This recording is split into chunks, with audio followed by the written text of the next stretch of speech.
Hi everybody. I want to talk about 5 key concepts that I use when I'm improvising. First of all, I go from shape to shape when I go through the chord changes, vertically and horizontally all over the fretboard. And I borrowed the concept of 2-1-2 from Tim Miller, the guitarist. And you can go to his website. I have no affiliation with him, but you can go to his website and get lessons there.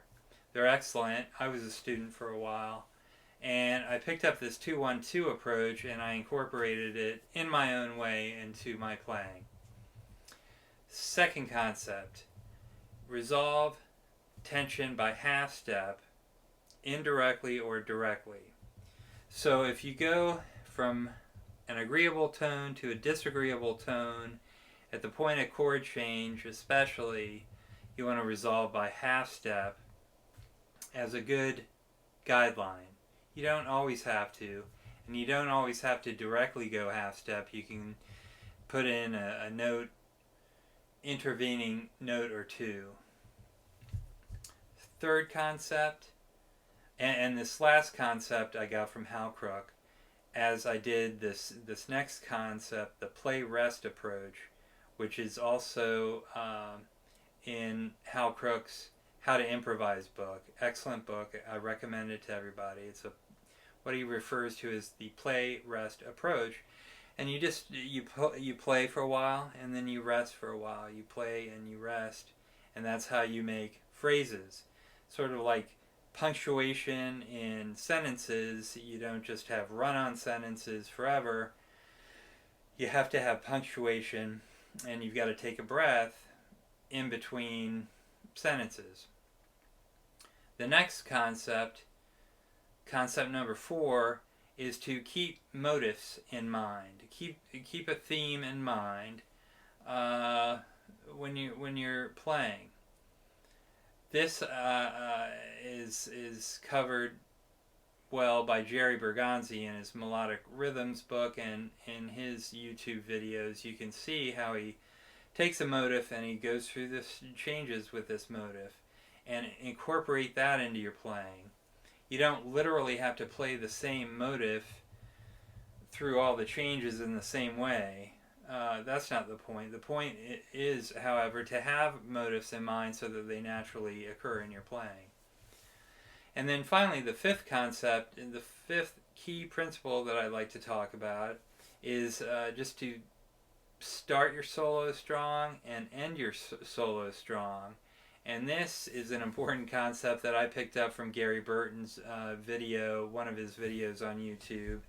And it's just a great point that you should, when you're improvising, try to start strong and end strong, as you do when you talk or write a story.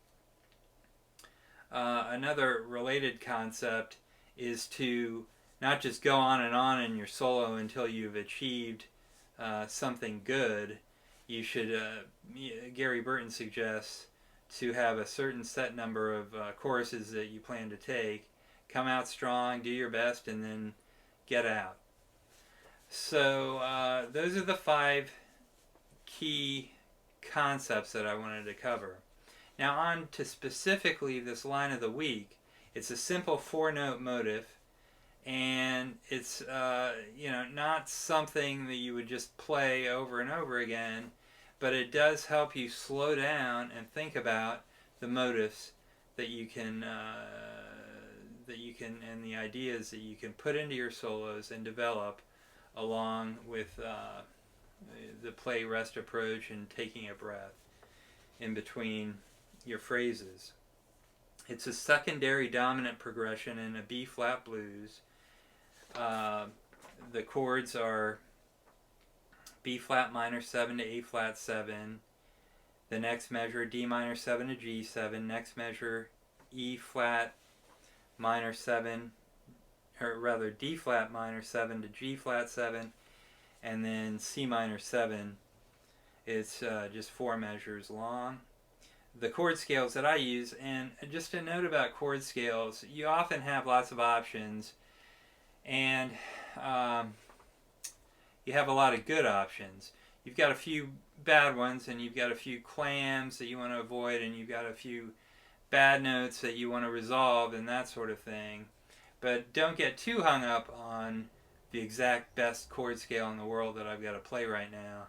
Just think of them as a collection of notes, and after a while, you'll incorporate them into your playing. But anyway, for this line of the week, I'm using, over the first chord, E flat minor 7, I'm using D flat major, which is the Dorian scale. Call it whatever you want. I use apparent scales because I just think it's easier, less jargon, in my opinion, but that opinion varies quite a bit. A flat 7 is the next chord. I play Lydian flat 7. Here I have it as the parent scale, E flat melodic minor. Next chord is D minor 7, so I play C major. Next chord, G7, D melodic minor. Next chord is D flat minor 7. And I am playing B major. G flat 7 is the next chord, and I'm playing D flat melodic minor.